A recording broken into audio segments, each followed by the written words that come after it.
равғани мурча барои нест кардани мӯйҳои нолозим шумоён танҳо дороҳои табиро пешкаш мекунад. Шумо аз мӯйҳои нолозим ранҷ мекашед ё дар муҳоҷират аз дарди миёну пову даст, хунукзадагӣ, простатит, сус будани мардонагӣ, асаб ва рехтани мӯй сар ранҷ мекашед?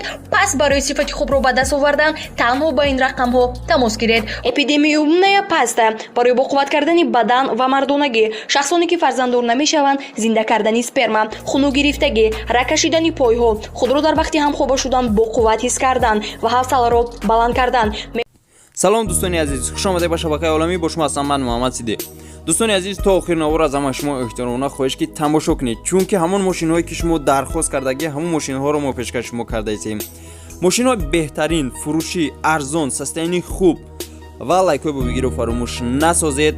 ҳатман лайкзорӣ кунед ва наворо дар шабакаҳои интернетӣ ҳатман дӯстони илтимос хоҳиш мекунем ки поделиться кунед. рафтем. инак дӯстони азиз, пеша шумо Mercedes-Benz S-Classic 200 мебошад. Elegance мошин воқеъ аст дар шаҳри Душанбе. кузаш седан, соли 2003 сол шудааст. рангаш сафед, приводаш қафо мебошад. абиби моториш 2 мебошад. пробегаш 118 км мебошад. нави сӯзишвориш танҳо бензин, коробка передачаш автомат мебошад. шин ва дискош нав мебошад. мотор, коробка ходовой ҳолати хуб дай. мошин чӣ гуна ки дар сурат мебинед ҳамон гуна, ягон мушкилӣ надорад. мошин фурӯхта мешавад бо нархи 88 000 сомонӣ. кредит ҳам дода мешавад бо пешпардохт 26400 сомонӣ, ҳар моҳа 1940 сомонӣ.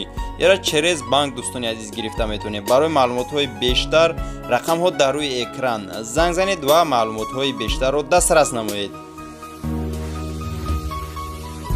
дӯстони азиз, лайкҳои бобигиро фаромӯш насозед. аз ҳама шумо эҳтиромона хоҳиш ки наворо паҳн кунем. мегзарем ба мошини навбатӣ. хуб дӯстони азиз, чӣ гуна ки мебинем мошини навбатӣ Опель Astra G караван мебошад. воқеъ аст дар шаҳри Душанбе. соли 2006 сол шудааст. кузаш универсал, приводаш пеш мебошад. абиби моториш 1.6, пробегаш 623 000 км мебошад. нави сӯзишвориш газ ва бензин мебошад. коробкаш механик. мошин вагона инжектор, рангаш сумарг мебошад. 4 баллони нав, гази евро 5 қати омадагӣ гуфт соҳиби мошин. мошин ягон мушкилӣ надорад. фурӯхта мешавад бо нархи 59500 сомонӣ.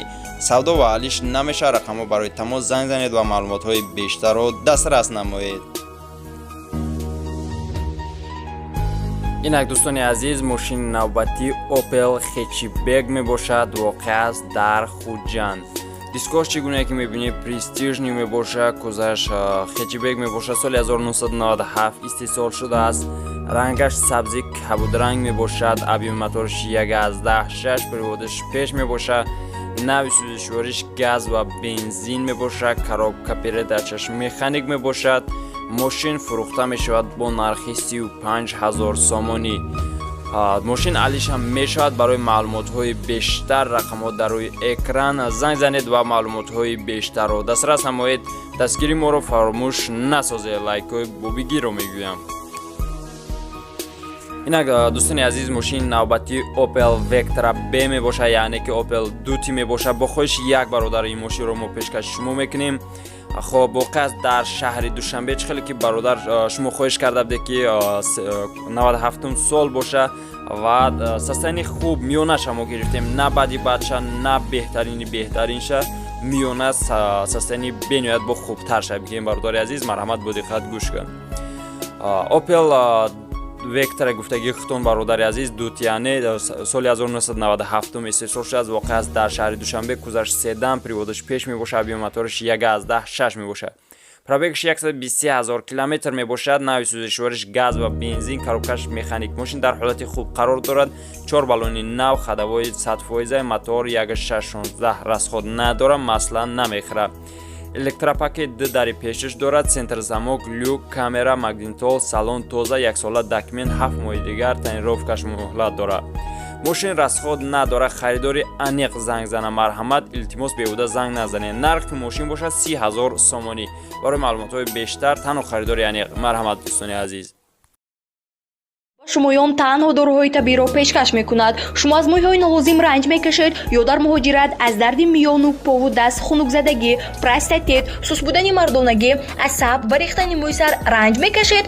Пас барои сифати хубро ба даст овардан танҳо ба ин рақамҳо тамос гиред. Эпидемияя паста барои боқувват кардани бадан ва мардонагӣ, шахсоне ки фарзанддор намешаванд, зинда кардани сперма, хунук гирифтагӣ, рак кашидани пойҳо, худро дар вақти ҳамхоба шудан боқувват ҳис кардан ва ҳавсаларо баланд кардан.